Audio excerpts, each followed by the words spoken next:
welcome to Twitch and Stitch. I'm Marsha, also known as FairyLittle on Instagram and Ravelry, and we are on episode 28. Can you believe it? I'm doing a quick little episode here. Well, I think it's going to be quick. I don't know. Scylla, my co-host, who is also known as Pudzilla on Ravelry, and Scylla__P on Instagram, is not filming with me today. And she's, I think she's going to be going on a hiatus for a little while. She's having some troubles getting her thesis finished, and she's looking into getting her doctorate started for her PhD. So she's very anxious about that, and she's having a lot of stress. So I know you guys are an amazing support. You've been so supportive of both of us together, and I know that even though this is a bit of a change, that you're gonna just wow her with support and continue supporting the podcast because you're amazing. So thank you. Yeah, so today it is just me, and also this is an extra episode because normally we film every 2 weeks. So that's exciting too. So that's a little bit different, and we'll kind of see how it goes. I definitely want your feedback. I want to know what you like, what you don't like. I want to know if there's something we can change. Let's change it. You know, this is for you guys. So I've gotten a lot of feedback already on things that people like to see and want to hear about. So we're gonna add a little bit more of different things into it. Also, in the last few episodes, most of them, when I talk about a finished object, I realize that I haven't been going into it as much as I want to. Usually we get sidetracked and get off topic and stuff. So I kind of want to do a little bit more in-depth reviews on the things that I knit, just because I knit a fair few things. and I think it's always good to have a perspective on something before you cast it on, to kind of have an idea of what you're getting into before you even start. So yay! So I'm going to start off with actually an apology. We received from one of our lovely viewers some yarn, and we showed it on the podcast last week, and it's mintrain.etsy.com, mintrain hand dyed yarns, and this was sent to us. I got the sock weight and Scylla got, I do believe hers is a worsted. So we received this yarn from Katie, and she also gave something to you guys, and we totally like forgot to mention it. She's giving you guys a discount of 10% with the discount code of Twitch and Stitch 10. Thank you so much, Katie. This is beautiful yarn, and Scylla's really excited about her yarn as well.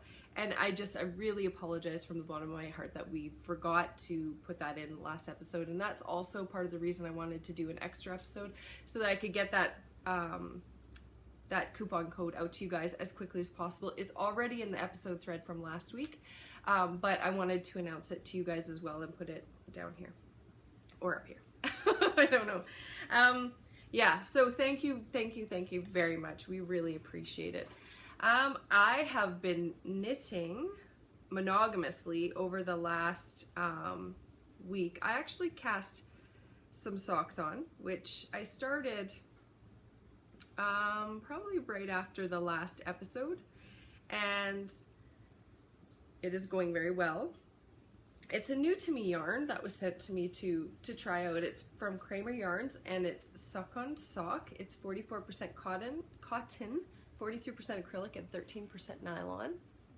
I've never tried this yarn before, and it feels like a sturdy sock yarn, and knitting with it too, it feels really like it's going to wear well.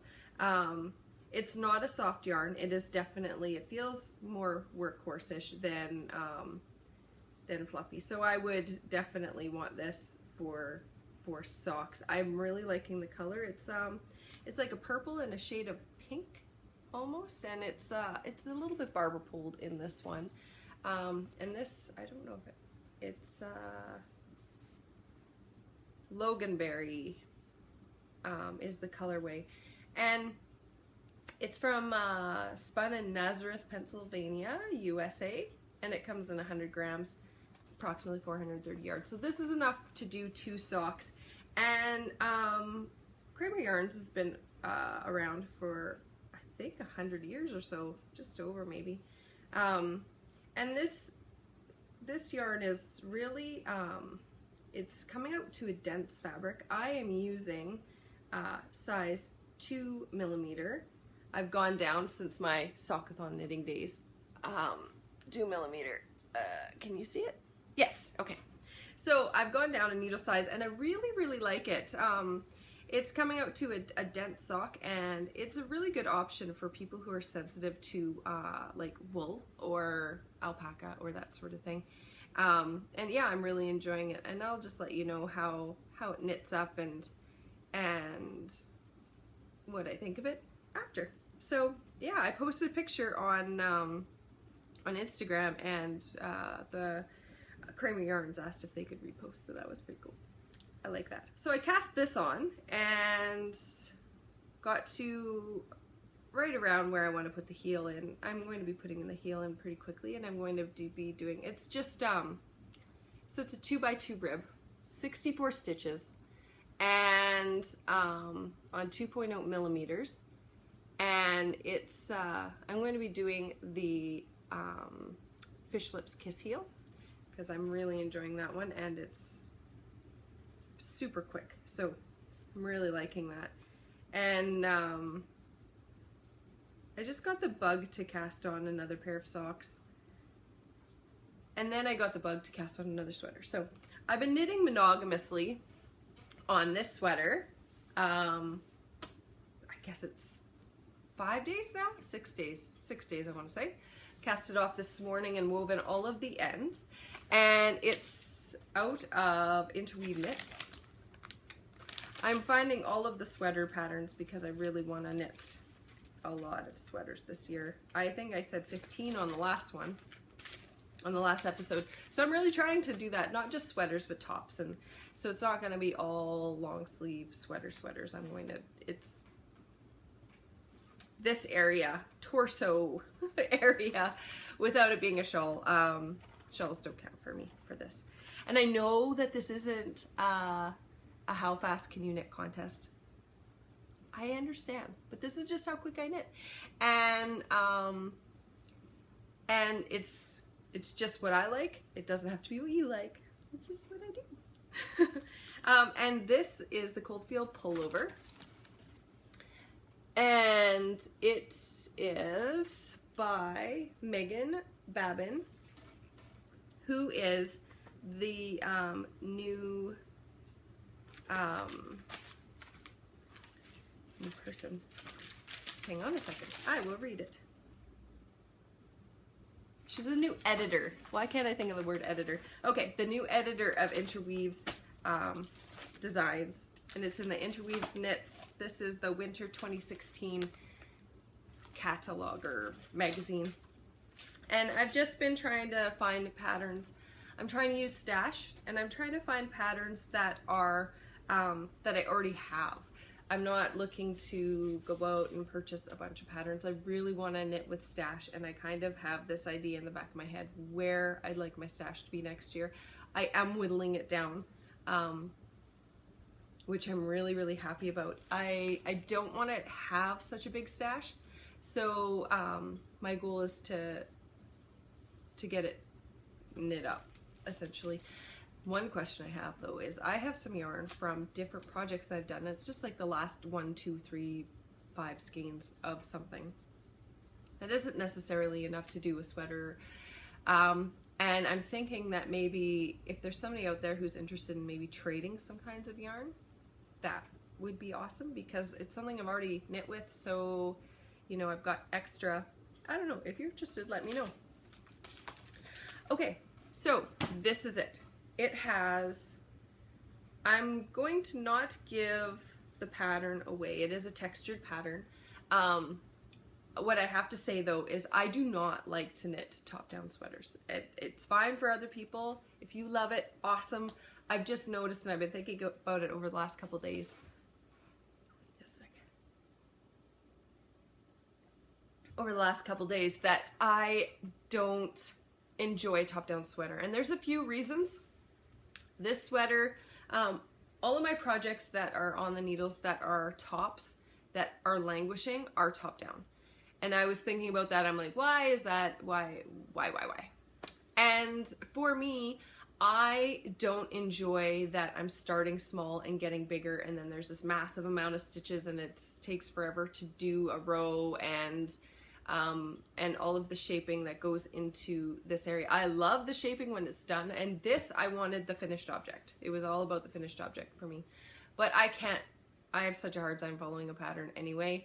And this one, part of the pattern's on one page, then you have to flip over and find another part of the pattern, and it was late at night and I was not paying close attention, and I turned the page, I'm like, where am I supposed to be? Because I'm supposed to skip this section, go to this section, and then I was like, oh, well, this is a part I missed. I went back and I just read below the bold that says don't knit this part if you're this size. So I knit that part.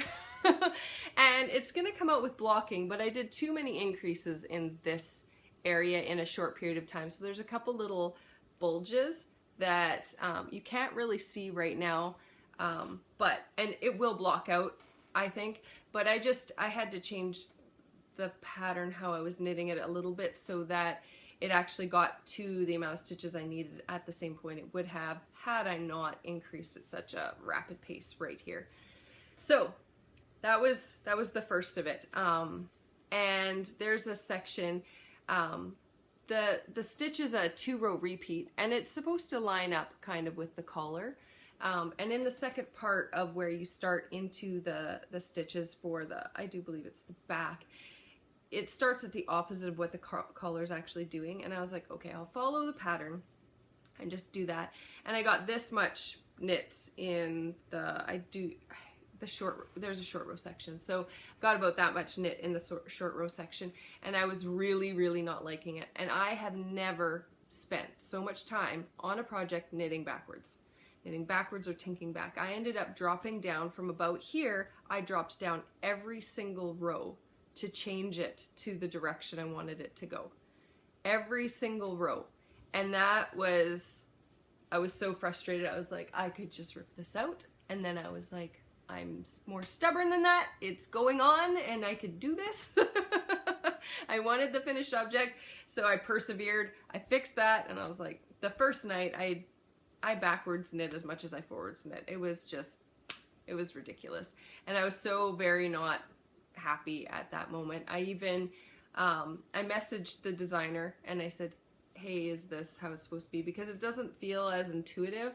And I really struggled with that because what I thought should be going on. And so I'm like, I just need to trust the pattern. She never got back to me, but that's fine. I fixed it the way I wanted it anyway. And I felt like, I looked at all the pictures and I felt like that was the closest to what the actual pictures look like. It has this beautiful arm detail here that I really like. It goes around, and then there's like, it looks like a little eye, and then it goes around the rest of the way. And then there's a wrist detail. This hasn't been blocked yet, so it's going to be blocked, and then this stuff will pop a little bit more. The yarn I used was Knit Picks. I have the band right here. Knit Picks City Tweed DK, and I got this because it was an awesome deal. They had a sale, and I think this whole sweater cost me probably $20 to make, which is unheard of. The yarn is really nice. Putting it on now, it feels a little bit itchy, but once I give it its bath, it should be fine, I feel like, in the plush colorway. This yarn is 55% merino wool, 25% superfine alpaca, and 20% Donegal tweed. And it's 123 yards per skein. So it's, the tweediness kind of loses the pattern a little bit, but I do really like it. There's once you get to there, you knit the rest of the body, then you come back, pick up, and then you do the sleeves. There's a little detail down there, and there's a little detail along the bottom here that I really like as well. Once I got into the body part, that went really quickly. The other thing I don't like about knitting top down is when you pick up for the sleeves, it calls for knitting on double pointed needles, but I just did it on magic loop, and that's what I tend to do. And with top down, so I cast it on or picked up the stitches in magic loop, and you're constantly spinning it. So you have to spin it one way, turn it, spin it the other way, other way, other way, other way. And I ended up doing a weird yarn over at one point that I shouldn't have done. And by the time I caught it, yeah, you can't see it anyway. By the time I caught it, it was about 5 rows later, and I just pulled it out and dropped it down, and yeah, you can't even see, so it's not even a thing. But the going back and forth for me was a little bit, it was frustrating because it kept getting tangled, and I'd have to lift, and because I would just keep turning it the same direction. That's all on me, but you know, it's a lot of weight hanging off of a sleeve, and that's what you have to move the whole thing. And bottom up I prefer, because you knit the trunk, then you knit the sleeves and you attach them, and then you're decreasing. So your home stretch is here. Whereas with this, I'm like starting on what I usually knit is the home stretch, and then it's that, and then. So I feel like if I didn't just get the sleeves on right away, it would have been an issue. But I do like the finished object. I actually love, excuse me, I just burped. I love the finished object, and I'm going to wear it very happily. I wanted to talk a little bit more about a couple other finished objects that I have that I spoke about last time, and I just wanted to touch on this one. I think I mentioned that I changed one of the color work rows. This is the winter moss, and I changed one of the color work rows because I didn't like how the row repeats. So instead of, it's a free pattern, so instead of it was knit 2 of one color, knit 1, knit 3 of one color, knit 1, knit 2 of one color, knit 1, or something like that, or knit every other one and then knit 2 of one color. I just knit every other one the whole way across. So that's just one thing I wanted to mention on this one. And there's something I wanted to mention on this one. I have it blocked, and this is in the Interweaves Knits fall 2015. So this is from the fall, and this pattern is the Tucker sweater, and I loved this one. It's bottom up, and when I knit it again, so that's the Tucker sweater, and I knit it in Malabrigo, and I blocked it, and it blocked out beautifully. I love it, and it is my favorite sweater. Favorite.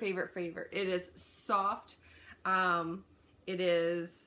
It's not like a heavy weight. It's soft to the touch. It's very comfortable, very cozy, and it fits like a glove. So I will be knitting this again.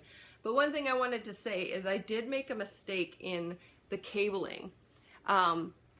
This pattern, both of these patterns are charted. They have charts in them. So there's certain parts that are charted and are not written. So in this one, this cable part is charted, and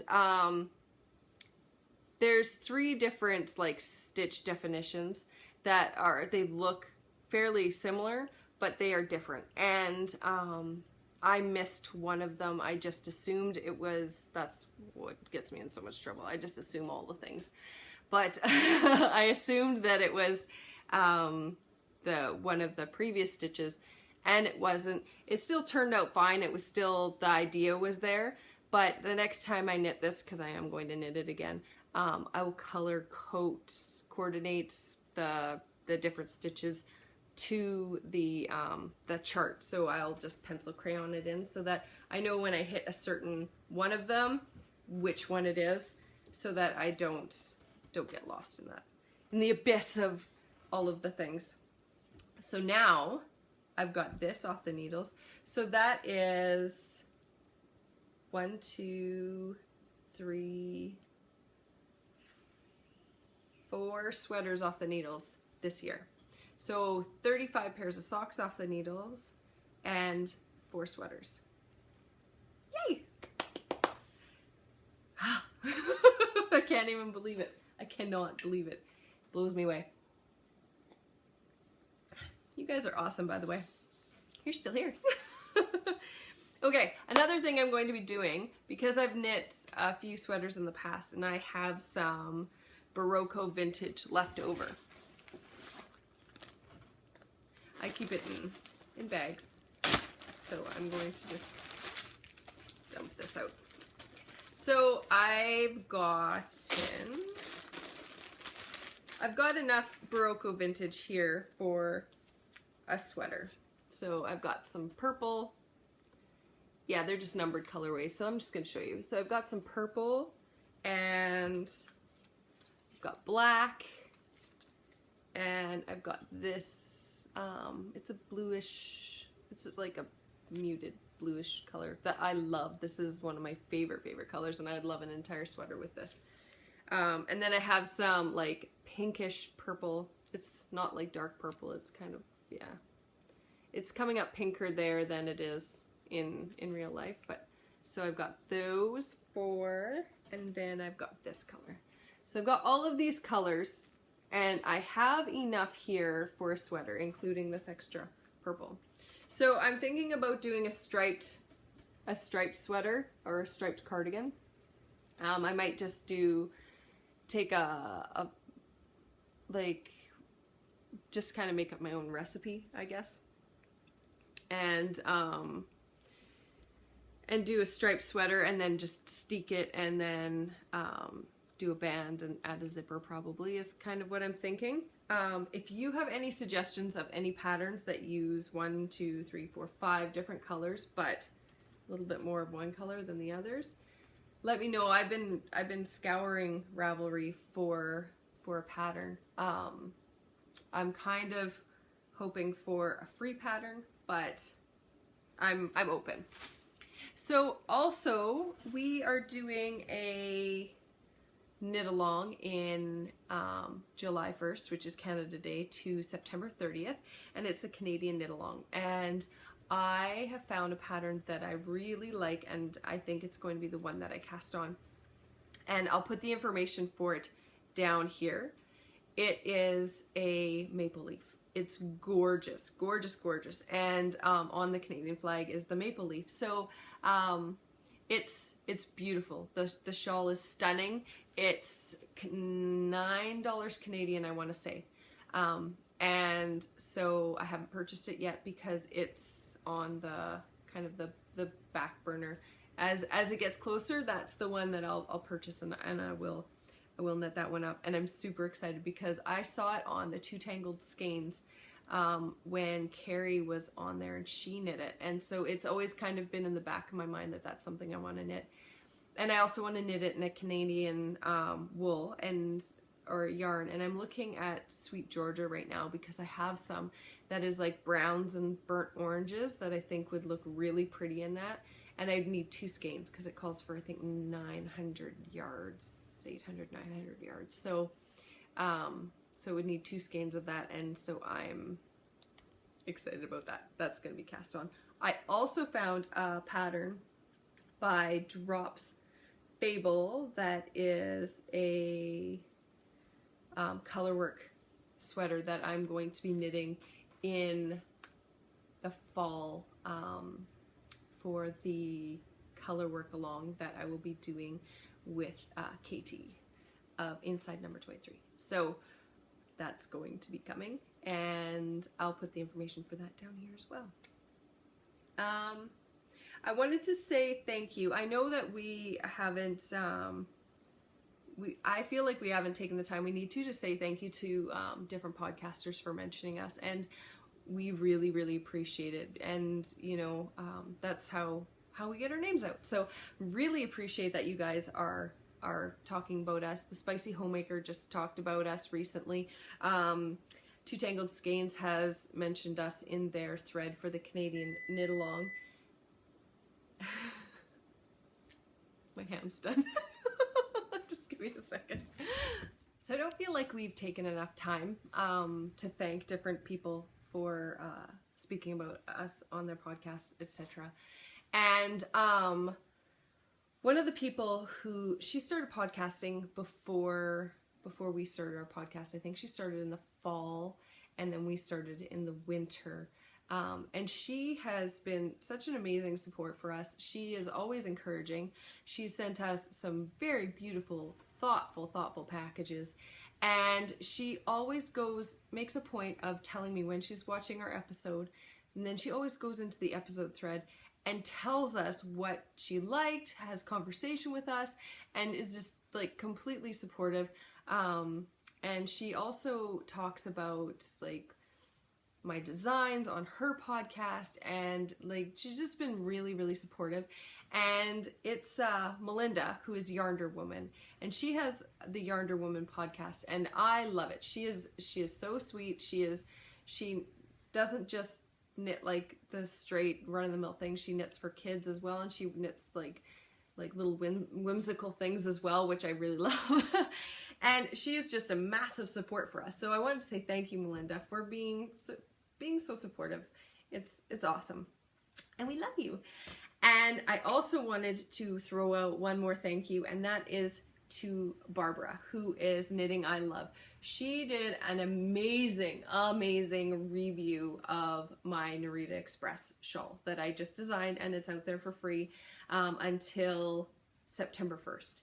And you can still get it. There's so many people have downloaded it, you guys. It's amazing. Like, it just blows me away, and that many people have my pattern is just, it astonishes me that you guys are that interested in it.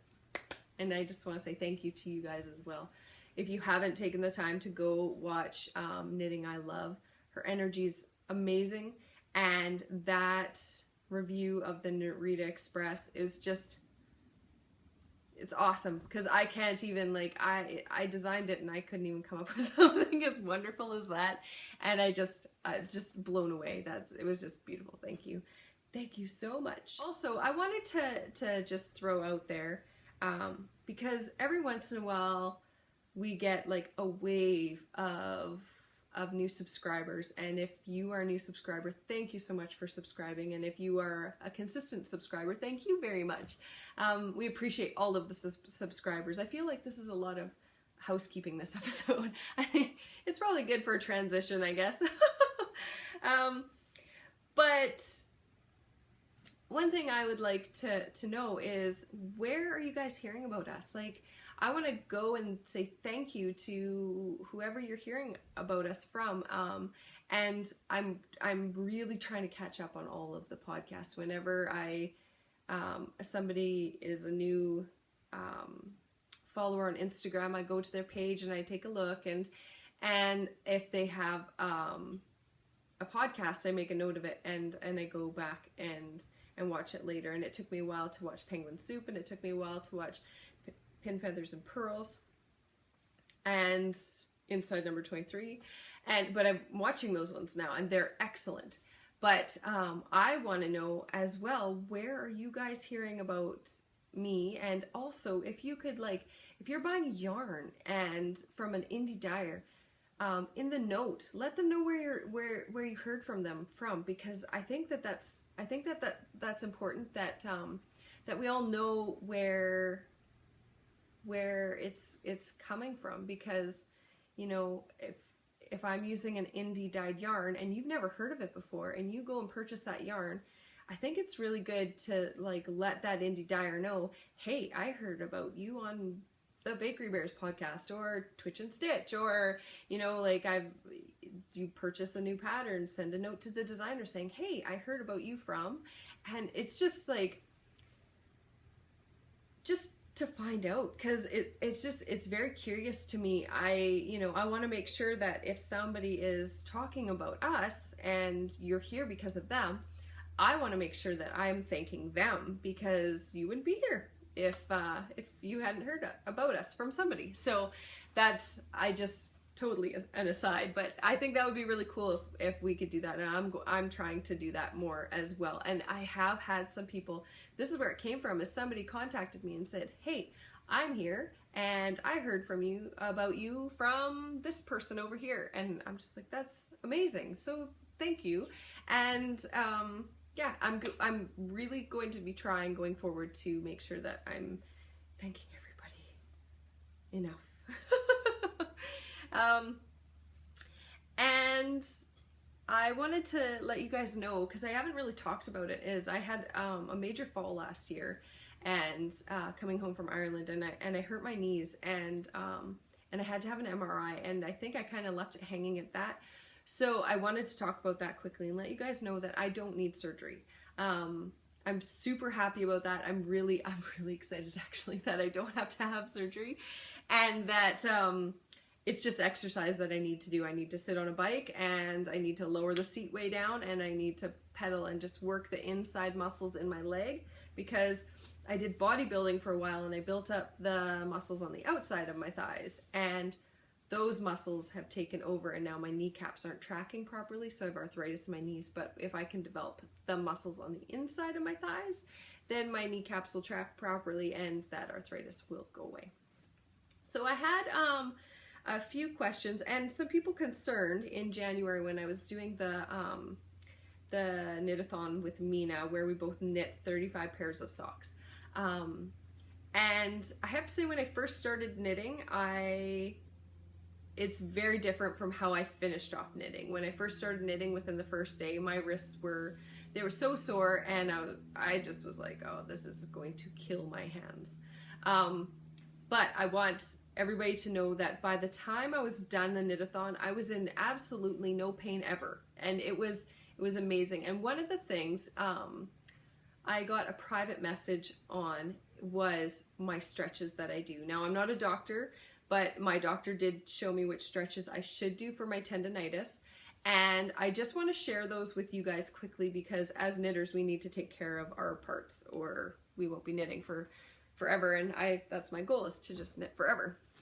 Okay, so this is what I would do even before I would start knitting, and then if because you kind of get an itch or a burn or a numbness, like as things like that, I would try to like set a timer. So every 20 minutes I would take a break and I would stretch, which is amazing to do, and it prevented any further damage to being done, but it also was a constant reminder that I need to check in with myself and before I feel the burning or the itching or the stretching or the locking of the fingers. So here's a couple stretches that I do, and I hope that you can see them well. So what I do is I would stretch my hand out like this. Well, I would stretch them both out. So give them a good stretch like that with your hands up like this. And that stretches this part here, okay? And it gives a little bit of it feels a little bit weird there, but for me anyway. And so just stretch your arms out. That gives this a stretch, that gives that a stretch. So I would do that first. And then I would take my left hand, and my right hand's pointed up, so still pointed the same way, and just give that a little pull until you feel a stretch in here. Don't reef on it. Just gently pull back till you feel that stretch there, and hold it for 20 seconds. So I would sit there and hold that for 20 seconds. And then I would flip my hand over so that it's still stretching these muscles, but it's stretching it in a different way. And then I go from underneath and grab those fingers and give them a little pull, just until you start to feel a stretch. It should not be painful. If this is painful, then you are pulling too hard. Do not do that. So a little stretch like that, and that gives a nice stretch here. And then I'd flip my hand over and pull my hand this way, just like that. And then flip my hand up and pull this way like that. So just gently though, you're not reefing on anything. And then you would repeat it on the other hand, 20 seconds in each position. And so I would just count to 20, and you'll notice that your wrists will feel much better. I can't stress this enough. Do not pull until it's painful. Just till you start feeling a stretch. Don't reef on yourself, you will do damage. Another stretch is I would put my hands behind my back and pull my arms back, and that just gives a stretch along here, because we get, as knitters, we can tend to hunch. And then just check in with yourself, make sure that as you're knitting, you're like shoulders up, back, and down. And it's kind of a military thing. But a good posture will make a huge difference. So you won't get tense in the back of your neck. It'll help prevent headaches when you're knitting. And just, yeah, shoulders up, back, and down.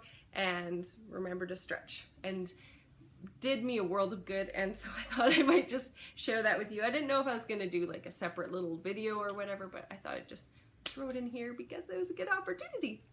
Another question I've gotten, and this started last year, and I've had quite a few people along the journey ask me about this, and it has to do with our lifestyle as a family. Now, our lifestyle isn't for everybody, and I'm not going to push our lifestyle on anybody. That's not why I'm bringing it up. It's our lifestyle, and it's kind of a unique kind of lifestyle, and I just wanted to share it with you because it is a little bit different and people do have questions. So we are what is considered urban homesteaders. So we live in a city. We live in a city. We have a Walmart a block away there. We have a mall a block away there. So we are in a city, and we have a house, and it has a large deck. We have a large front yard and a large backyard. Our front yard is garden. The whole thing is garden. It's a food garden surrounded by flower gardens. And my husband is a horticulturalist, and he loves plants and growing things and fruit and vegetables, and it's his passion. So his passion's outside, my passion's inside, which works well. We kind of like, yeah, look after our own sections. So we have a massive garden in the front yard, and half of our backyard is a garden as well. And we have chickens that are egg chickens. We don't have meat chickens. We just have egg chickens, and I don't think I would get meat chickens because I love the chickens, like they're my little friends. So they come when I call them. So we have chickens, and we also have bees. We keep bees. We have a hive here, and there's city regulations as to where the hive needs to be in relation to everybody's doors and windows that surround us. And so we Google Earthed it, and then we measured where the perfect location would be to our neighbors' entrances and exits. And our neighbors love that we have bees, like the immediate neighbors that know about it anyway. Because they keep the wasps away because they're territorial. But we also have 2 other hives in different locations that are not at our home. They're out at my husband's orchard, and we kept a hive at his parents' house who live out of town as well. So we have these hives, but something that's happening in Canada, and I believe that the rest of the world, is there are mites that are attacking bees, and our first year keeping bees, I think 10% of Canada's population of bees died. A massive amount of bees died due to this mite. And so we've been spring cleaning, and Nick's been cleaning up the garden and planting the new vegetables and stuff. And he opened up the hive because he knew that the bees had died, but we didn't know if it was mites this time or what. And it looks like they caught some sort of virus this time. So we might have to burn our hive because we don't want to infect any future bees. And my husband goes out, like he is on a list of people that are called when a hive swarms. So what happens is if a hive gets too big, either the whole hive will swarm and they leave, or they will have 2 queens and half the hive will leave with 1 queen and half the hive will stay with the other. So when they swarm, it's this big mass. It looks like a cloud of bees that just fly away. And they will collect in an area attached to a tree. It's usually around the same area because they leave a scent. If they do swarm, they go to a place that other bees have swarmed to because of that scent. So he gets calls throughout the year to come and collect bees. So he brings his bee suit and his little smoker thing and a cardboard box that has a lid, and he goes and he collects the hive, and which is just like, well, the swarm. So it's a big bundle of bees, and they just attach to each other, so you can like grab, if they're on a branch or something, you can grab the branch and they'll just be hanging off of the branch, and you just put it in the box, close it up. They stay together, bring them home, put them in the hive, and they just start working right away because they're excited, and we end up with honey.